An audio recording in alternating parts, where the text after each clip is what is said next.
Bom, pessoal, agora vamos dar continuidade às aulas de programação. E vamos agora começar o tópico de estruturas de repetição.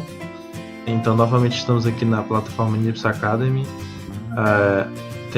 Ela tem um tópico específico só para o tema de estruturas de repetição. Aqui a gente encontra 14 questões niveladas.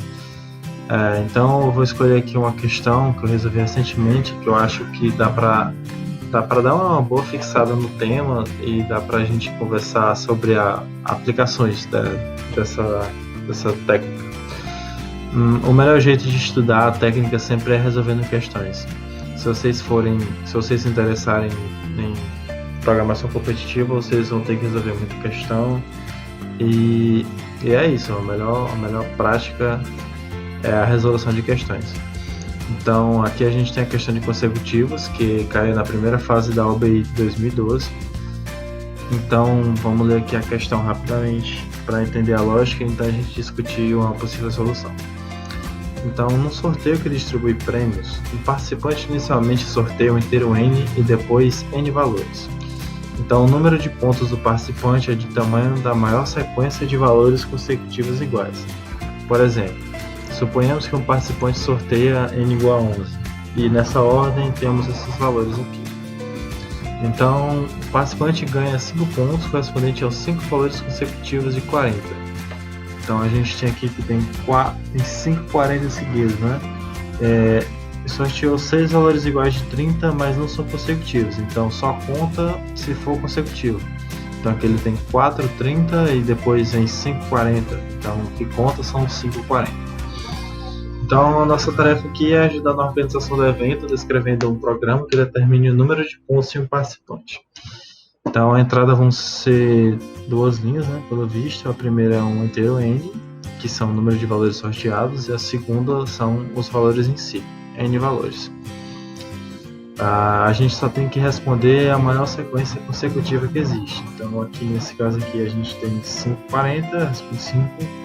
Nesse caso aqui a gente tem 7 3, então a gente vai responder o 7. Então beleza, vamos resolver essa questão aqui. Tô aqui na IDE CodeBlocks. Essa é uma ideia muito boa para introdução, é uma ideia muito prática, muito fácil de aprender a usar. Então estou usando o meu compilador de C++ nela. Eu importei a biblioteca Bits SDC++.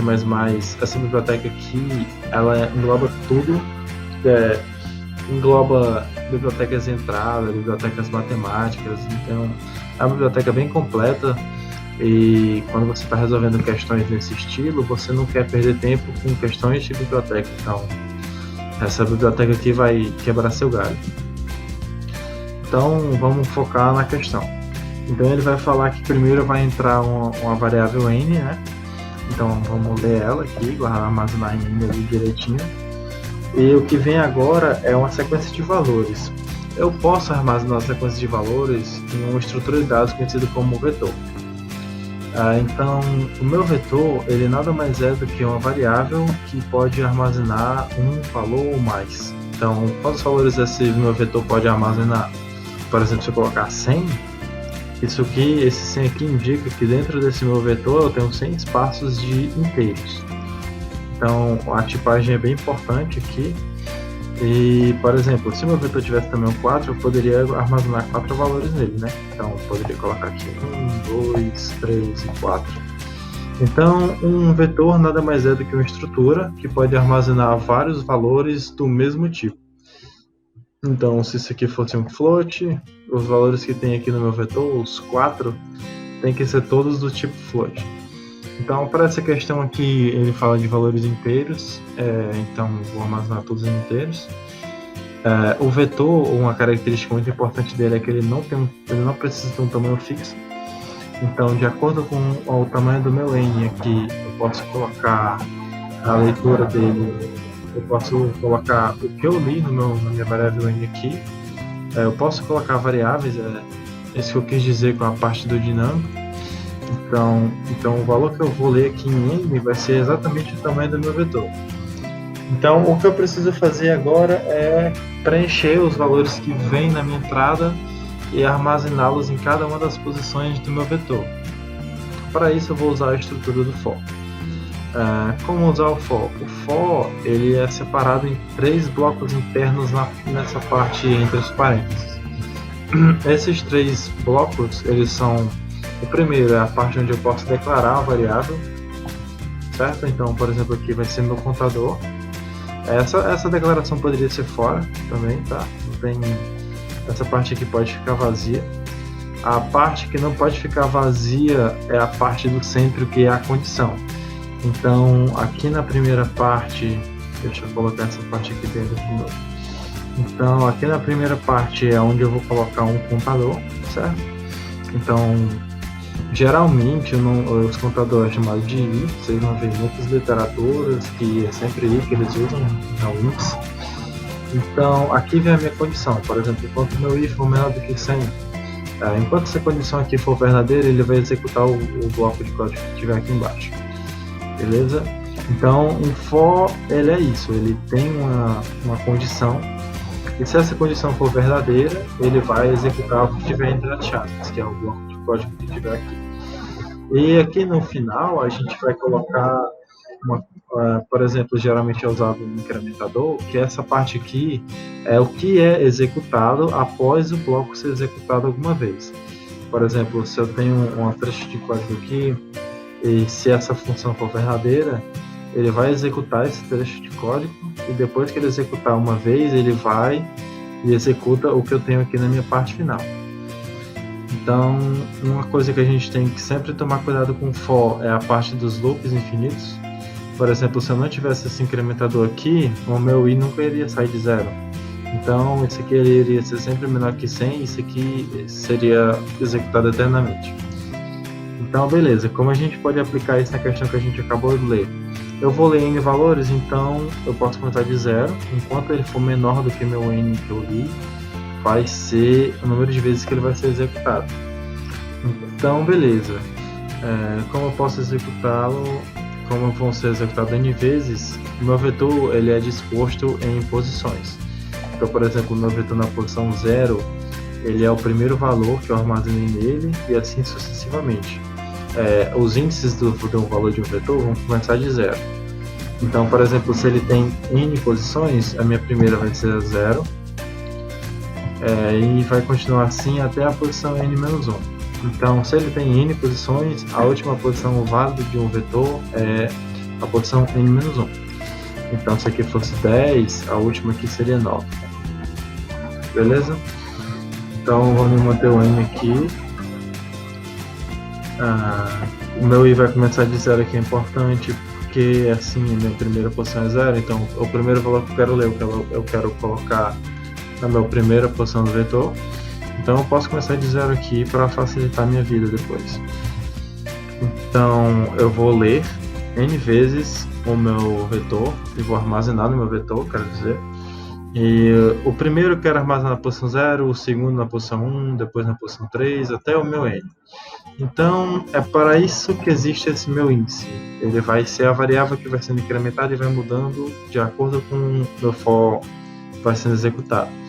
Então, isso aqui significa que o meu primeiro valor que eu ler vai para a minha posição 0. Então, ele é incrementado. O meu i vai virar 1. O segundo valor que eu ler vai para a posição 2, né, que tem o índice 1. E assim sucessivamente até a posição n-1. Beleza? Então, como isso pode nos ajudar a fazer a questão? Agora eu consigo ler todos os valores que ele manda, certo? Então, agora é possível que eu leia, se meu n da entrada for 100, eu vou ler 100 valores aqui.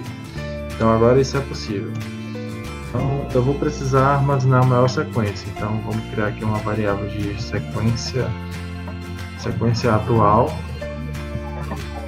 Beleza? Eu vou também precisar criar minha variável de resposta, que vai ser o que eu vou imprimir como resposta da questão. Então, eu tenho a minha sequência atual, eu tenho a minha resposta, e então eu também vou ter meu valor atual. Meu valor atual ele vai ser usado para precisar, por exemplo, quando eu estiver lendo meus valores no meu array, no meu vetor, no momento em que eu acho um diferente, eu tenho que saber quem é o atual. Como eu vou ficar olhando um por vez, eu tenho que ter alguém para comparar ele, justamente para saber se a minha sequência ainda está sendo mantida ou não. Então aqui no meu atual, ele, no lugar de começar em 0, vocês concordam que eu posso começar na minha posição 0 do vetor? Porque eu sempre vou começar do primeiro valor e, como diz a questão, nunca vai ser 0 o meu n. Então o meu n sempre vai ter pelo menos um valor lá. Beleza? Então, como ele vai ter sempre um valor, não preciso me preocupar em estar atribuindo uma coisa inválida ao meu atual. Então, se eu tenho minha variável com o meu valor atual aqui, o que eu vou precisar para resolver essa questão é apenas mais um for. Esse novo for, eu vou percorrer meu vetor mais uma vez. Beleza? Nesse meu segundo for, eu vou precisar apenas prestar minha atenção nos atuais, na minha sequência. Então eu vou ter aqui dentro uma sequência um if e um else. Esse meu if e meu else vão ser justamente para o caso dos meus atuais darem certo ou não. Então eu vou checar que o meu i ele não vai precisar começar em 0, porque o meu vetor na posição 0 já está na minha variável atual. Então aqui eu vou precisar checar se meu atual é igual ao que está no meu vetor na posição i. E esse meu i aqui, como a gente já havia falado antes, pode começar em 1, porque meu 0 já está salvo na atual. Então no momento em que o que vem na posição i é igual ao meu atual, a minha sequência ainda está viva, então a minha sequência atual vai ser incrementada. Eu vou começar ela de 1 aqui porque um valor é uma sequência, então a minha sequência nunca vai ser menor do que 1. Então, se for igual ao vetor na posição 1000, vou aumentar a minha sequência, apenas isso. E se não for, é aí que a gente tem que pensar numa lógica mais apurada. Então, se ele não for igual, a gente precisa atualizar nosso atual. Nosso atual fica sendo o valor que está sendo lido no momento, né, que é o vetor na posição i. Depois que a gente muda o nosso atual, a gente precisa guardar a sequência atual na variável resposta, que ela vai ser o que a gente vai pintar no final. Eu vou usar aqui, para isso, vou usar a função max da biblioteca de matemática. Ela vai me retornar, eu vou passar 2 valores para ela e ela vai me retornar o maior. Então aqui eu vou colocar a minha resposta e a minha sequência atual, certo? Esse aqui vai garantir que eu salve sempre a maior resposta possível. Eu não preciso guardar todas, eu só preciso guardar a maior. Então tenho aqui tudo na minha variável de resposta. E para finalizar, eu acho que a gente só está esquecendo de tirar a nossa sequência atual, né? Então, se a nossa sequência atual é 3 ou 4, ela volta para 1 porque é aquele valor que está começando novamente. Então, por exemplo, a gente tem aqui 30, 30, 40. No momento que a gente acha esse 40 aqui, a gente guarda a sequência atual de 2, né, que são esses 230. A gente reseta para 1 porque a gente já tem 1,40. E a gente muda o nosso atual que vai ser comparado para o 40. E aí, por exemplo, se vir outro 40 depois dele, já vai dar certo. Beleza? Acho que a gente não está esquecendo de nada. A gente só esqueceu de um pequeno detalhe aqui, que é a parte de se os valores forem todos iguais, esse bloco de else aqui nunca vai ser executado. Então, se ele nunca vai ser executado, a minha resposta vai sempre continuar 0. Então eu tenho que atualizar minha resposta mesmo assim, mesmo tendo essa linha de código bem aqui, eu tenho que repetir ela depois para evitar esse caso de ter, por exemplo, 10, 10, 10, não sei, 10. Então eu não tenho nenhum valor diferente, esse if que vai ser sempre escolhido, vai ser sempre incrementado na minha sequência e minha resposta vai continuar zerada. Então eu tenho que ter essa linha de código aqui depois. E eu acho que é isso, eu acho que a gente pensou em tudo. Agora acho que só precisa mesmo printar a nossa resposta, né? Que é o que a questão quer. Beleza. Não sei se eu esqueci de alguma coisa, acho que não. Vou tentar compilar aqui, fazer uns testes. Sempre é importante testar o seu código. Nunca tente, por exemplo, aqui, ó. Aqui já teria um wrong answer. Eu esqueci um ponto e vírgula. Então acho que é isso. Vamos testar. Primeiro vamos ler um N, por exemplo, um N6. A gente vai ler aqui 10, 20, 20, 20, 30, 30. Ele perguntou que a minha sequência foi 3, né? Que foi esses 3 20 seguidos. Acho que vamos fazer mais uns 2 testes só para ter certeza, né? E sempre é importante você ter certeza. Então, 4. Eu quero colocar 10, 10, 10, 10. Beleza? Aquela conta que eu falei para vocês, que é de só valores iguais, está sendo tratado. E só mais um caso, que é o caso de ele estar sempre armazenando a resposta certa. Então vamos colocar aqui 5, 30, 30, 30, 20, 20. Então pegou o 30 aqui, ou pegou o 3, que são os 3 30 seguidos. Então vamos tentar submeter esse código.